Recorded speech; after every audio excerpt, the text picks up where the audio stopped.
Hello friends, हमारी आज की कहानी का नाम है ख्वाहिश। तो कहानी शुरू करते हैं अब। जैसे ही मोबाइल पर पैसे निकालने का मैसेज पड़ा तो सिर पकड़कर बैठ गई। 20,000! आज फिर निखिल ने बिना पूछे पैसे निकाल लिए।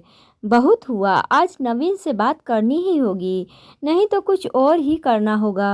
हेमा ने कार की रफ्तार तेज कर दी और जल्द ही घर पहुंच गई। दरवाजे पर ही उसके देवर निखिल, ननद सुखी दीदी और सास कमला जी के हंसने की आवाज़ें आ रही थी।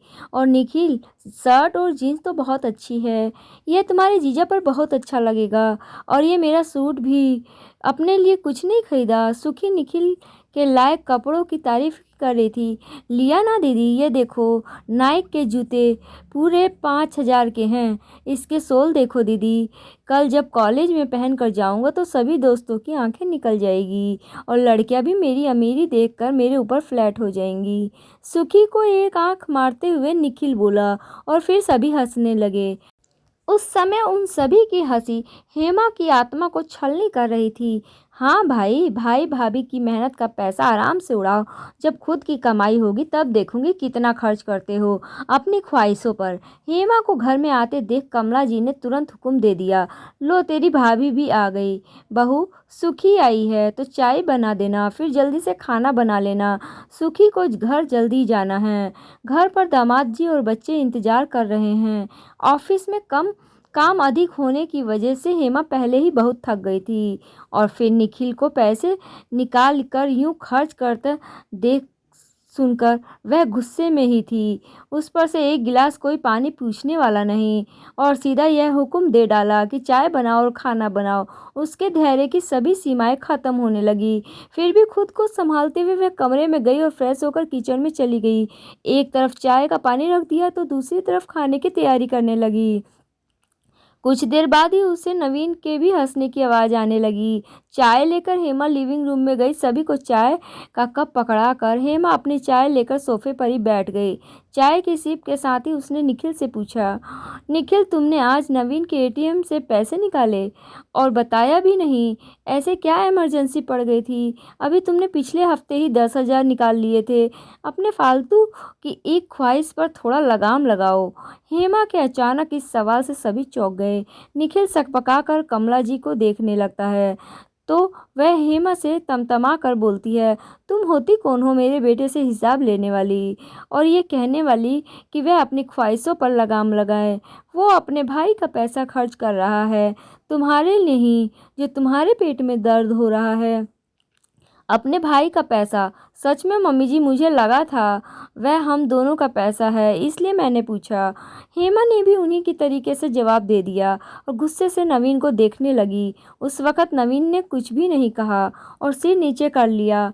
हेमा ने भी आगे कुछ नहीं कहा और किचन में खाना बनाने चली गई।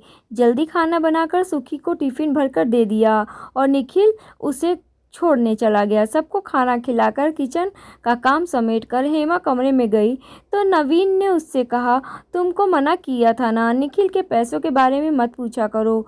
फिर भी तुम मत पूछा करो, लेकिन क्यों? यहाँ हम दोनों दिन रात मेहनत करके नौकरी कर रहे हैं और आपका भाई रोज ऐश कर रहा है। पहले तो बात सिर्फ 500 और 1,000 की थी, लेकिन अभी हजारों में पहुंच गई है। आपको मना किया था कि उसे अपना एटीएम मत दिया कीजिए, लेकिन तब भी आपने ही कहा था कि मेरा भाई कभी गलत फ़ायदा नहीं उठाएगा। 20,000 उसने निकाले, वह भी किस लिए? महंगे महंगे शौक़ पूरा करने के लिए, दोस्तों के आगे दिखाने के लिए। और आज तो उसने सुखी दीदी और जीजा जी के लिए भी तोहफे खरीदे। अगर इतना ही प्यार आ रहा था तो अपनी बहन पर खुद की कमाई करके लुटाते, मगर मेरी कमाई क्यों? देखो हेमा, शांत हो जाओ, यही तो उसकी मस्ती के दिन हैं। क्या हुआ अगर वो अपने शौक पूरे कर रहा है तो? एक भाई होने के नाते मैं तो बहुत खुश होता हूँ कि वह अपनी खुशी की जिंदगी जी रहा है। नवीन के दिल और दिमाग पर अपने भाई का प्यार का चश्मा चढ़ा हुआ था। नवीन तुम समझ नहीं रहे, हम सेविंग कुछ नहीं कर पा रहे हैं। मेरी भी हम दोनों को लेकर, अपनी फैमिली को लेकर बहुत सारी ख्वाहिशें हैं, जिसके लिए मैं बहुत सोच समझ कर ही खर्च करती हूँ। देखो, तुम्हें निखिल की बेवजह खर्चे रोकने होंगे, उससे अपना एटीएम वापस लो, हेमा ने समझाया।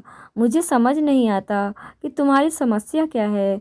वो अपने भाई से पैसे ले रहा है तो तुम्हें क्यों तकलीफ़ हो रही है, और फिर तुम अपनी सैलरी से तो सेविंग ही कर रही हो ना। नवीन थोड़े गुस्से में बोले, तुम्हारे पैसे नवीन, तुम भूल रहे हो कि वह अकाउंट हम दोनों का जॉइंट अकाउंट है और उसमें मेरी सैलरी का आधा हिस्सा वहाँ सेव होता है, क्योंकि इस घर का लोन तुम्हारे अकाउंट से जाता है और मेरी सैलरी जिससे सेविंग हो रही है, तो क्या तुम सेविंग नहीं करोगे? हेमा ने नवीन से सवाल किया। ओहो हेमा, रोज एक ही बात पर बहस मत किया करो। नवीन ने हेमा का हाथ झटका और सोने के लिए चला गया। सही कहा नवीन, रोज एक ही बात पर बहस करना फिजूल है। तुम पर भरोसा करनी अपनी आधी सैलरी तुम्हारे अकाउंट में डालने लगी।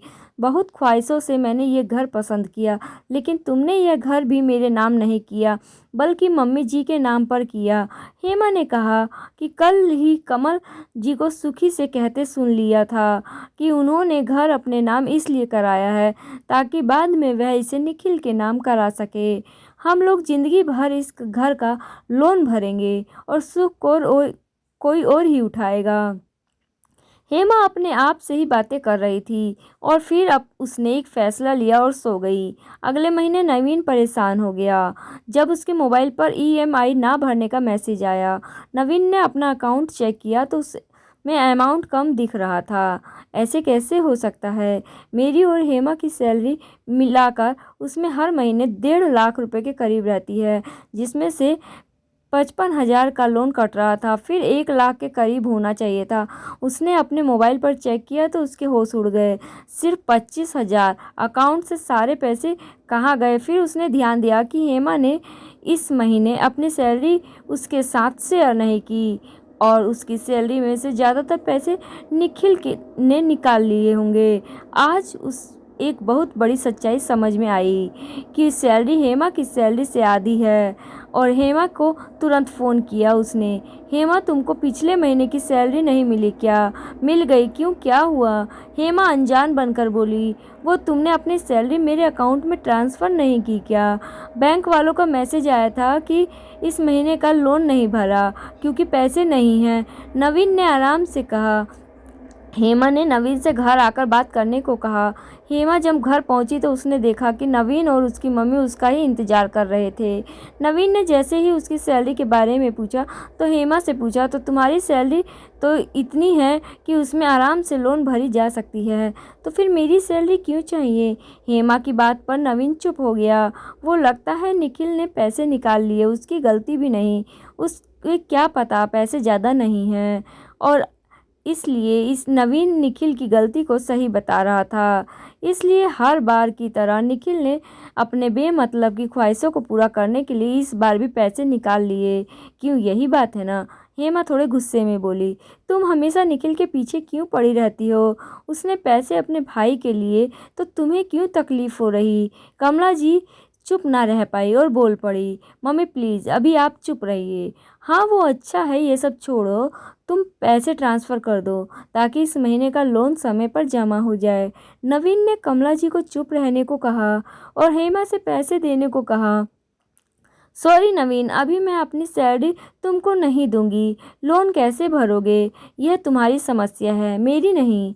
मैंने तुम्हें कई बार समझाया कि हम लोगों के ऊपर लोन है, अगर कोई इमरजेंसी परिस्थिति आ गई तो हमारे पास कुछ पैसे होने चाहिए, लेकिन तुमने नहीं सुना। तुम्हारे भाई की फिजूल खर्ची एक दिन हमें दूसरों के आगे हाथ फैलाने के लिए मजबूर कर देगी। कल को हमारी अपनी फैमिली भी होगी, उसके लिए मैंने ये फैसला लिया है। हेमा की बात सुनकर नवीन के चेहरे का रंग उड़ गया।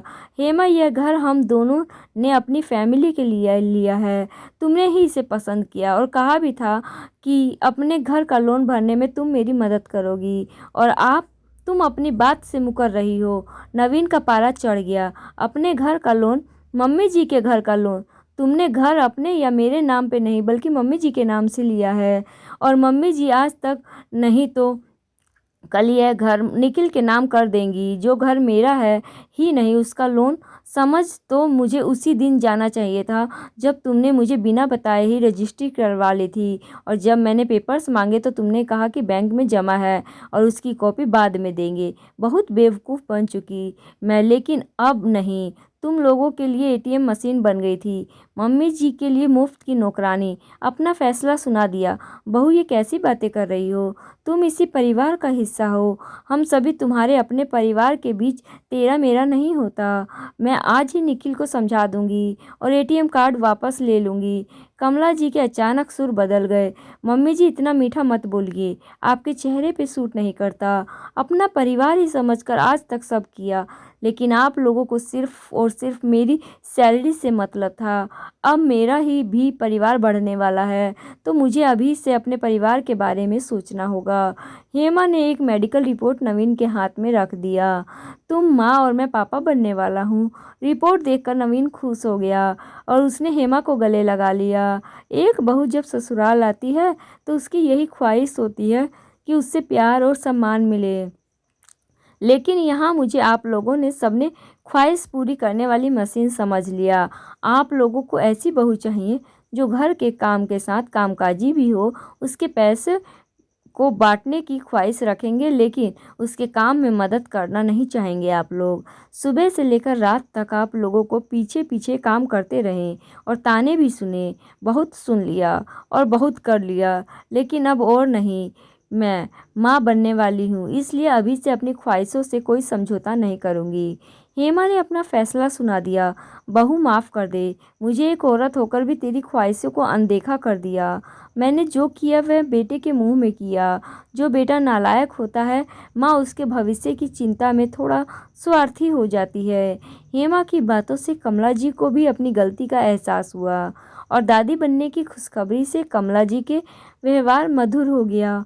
नवीन और कमला जी ने निखिल को उसकी गलती बताई, उसे यह एहसास कराया कि अब वो छोटा नहीं रहा, क्योंकि अब भी उससे भी जूनियर आने वाला या आने वाली है। तो कहानी कैसी लगी कमेंट में ज़रूर बताइएगा। धन्यवाद।